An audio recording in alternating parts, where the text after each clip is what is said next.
Assalamualaikum warahmatullahi wabarakatuh.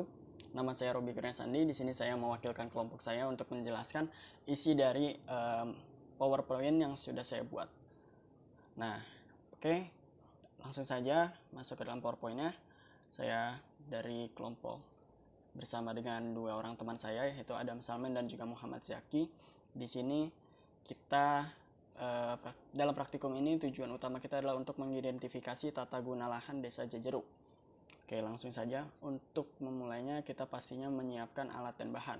Alat dan bahan yang kami sediakan di sini ada kertas kalkir, kemudian kalkulator, pensil warna, pensil, pulpen, dan juga penggaris more. Oke, setelah semua disiapkan, kita langsung masuk ke dalam langkah yang pertama. Ini kita memulai dengan menjiplak gambar. Oke, menjiplak gambar itu dilakukan dengan cara menaruh kertas yang menjadi contoh, kertas yang berisikan peta contoh itu kita taruh di bawah kertas kalkir sehingga kita bisa menjiplaknya dari atas kertas kalkir. Nah, mungkin memang terdengar mudah, tapi sebenarnya dalam langkah ini ada beberapa hal yang membuat kita mengalami kesulitan. Yang pertama itu posisi kertas kalkir yang bisa berubah-ubah gitu. Nah, itu kan membuat peta contoh yang ingin kita jiplak juga berubah-ubah sehingga garis yang kita buat tidak sama persis dengan apa yang ada di dalam peta contoh. Ya, oke, mungkin itu sih kesulitannya. Kemudian, oh ya, ini kita tidak mempunyai dokumentasi pada saat kita pembuatan karena waktu membuat kita fokus membuat hingga lupa melakukan dokumentasi. Jadi gambar yang ada di sini itu gambar ilustrasi saja. Oke, selanjutnya langkah kedua kita memulai untuk mewarnai peta. Mewarnai peta, kita membedakan warna pada peta berdasarkan tata guna lahannya karena memang sejak awal tujuan kita adalah untuk mengidentifikasi tata guna lahan. Tidak ada kesulitan khusus ya untuk mewarnai peta ini karena seperti mewarnai pada biasanya saja, tapi memang untuk mewarnai peta ini cukup memakan waktu. Ya, seperti bisa dilihat petanya cukup luas dan setiap sisinya itu harus diberikan warna sehingga memakan waktu cukup banyak dan menguras tenaga yang cukup banyak juga. Oke, setelah petanya sudah selesai, sudah digambar dan sudah diberi warna, maka selanjutnya kita memulai untuk mengisi tepi peta. Tepi peta yang kita buat ini sebenarnya tidak sama persis dengan apa yang ada di contoh. Ada beberapa yang kita lewatkan seperti logo instansi pembuat dan juga inset peta, karena memang inset peta adalah salah satu komponen yang seharusnya ada di dalam peta tapi kita lewatkan karena kita mengalami cukup kesulitan untuk membuat inset peta. Inset peta yang terdapat di dalam peta contoh kita itu memiliki gambar yang terlalu kecil, terlalu detail dan cukup rumit untuk ditiru karena setelah di print ternyata hasilnya cukup buram juga sehingga kita memutuskan untuk tidak membuat inset peta karena kerumitan yang sudah disebutkan tadi. Dan juga setelah kita pikir bahwa tanpa adanya inset peta yang kita buat juga tetap bisa dibaca dengan baik karena sejak awal memang tujuan kita hanyalah untuk mengidentifikasi tata guna lahan desa Jejeruk seperti itu. Oke, selanjutnya langkah keempat adalah kita menghitung luas desa Jejeruk. Oke, setelah semuanya jadi, kita menghitung luas desa Jejeruk. Kita menggunakan metode square di sini, yaitu dengan membuat grid ya, seperti yang terdapat pada gambar. Kita membuat grid dengan ukuran 1x1. Tujuannya adalah untuk mempermudah perhitungan. Jadi kita menggunakan 1x1. Setelah grid semua dibuat dan memenuhi isi peta, kemudian kita menghitung dan ternyata desa Jejeruk ini dilalui oleh 146 kotak dengan ukuran 1x1, yang mana artinya 146 kotak ini memiliki luas 146 cm persegi seperti itu.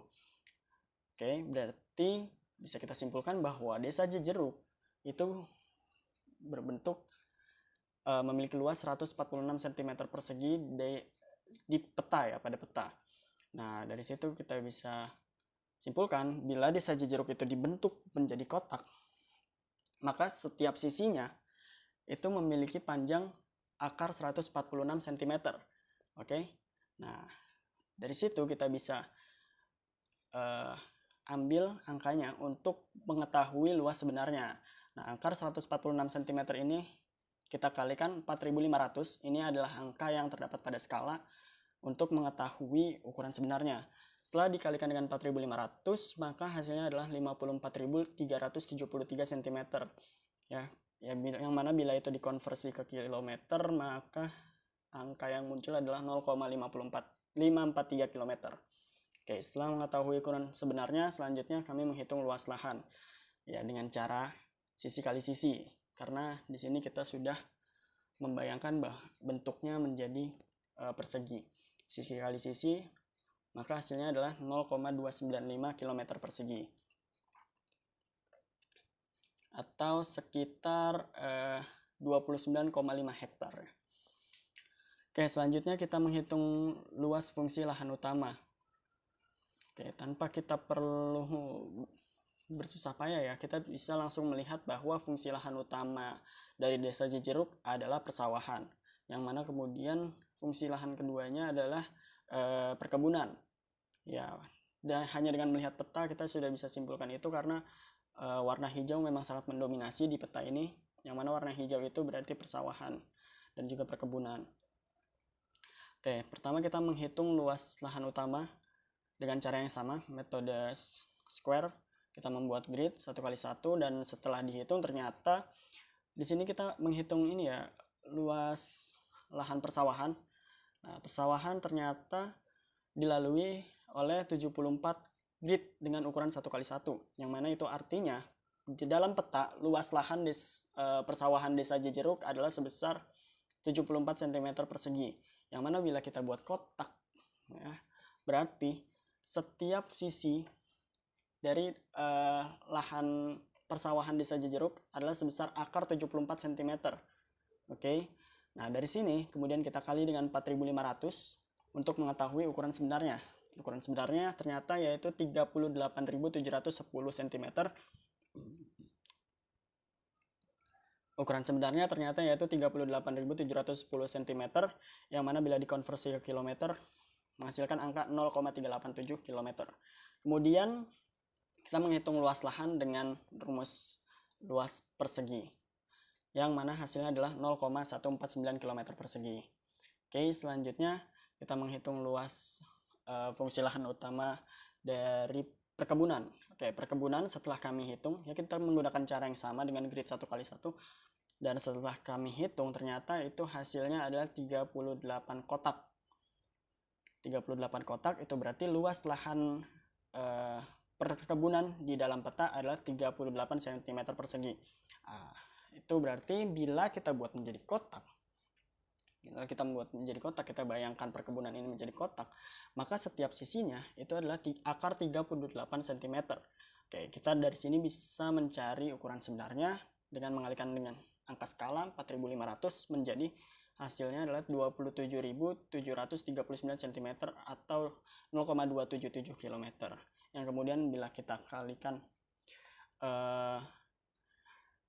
menjadi luas, hasilnya adalah 0,076 km persegi atau sekitar 7 hektar. Ya, seperti itu. Oke. Selanjutnya, nah ini adalah hasil dari gambar yang sudah kita buat. Mungkin itu saja yang dapat saya sampaikan. Kurang lebihnya mohon maaf. Wassalamualaikum warahmatullahi wabarakatuh.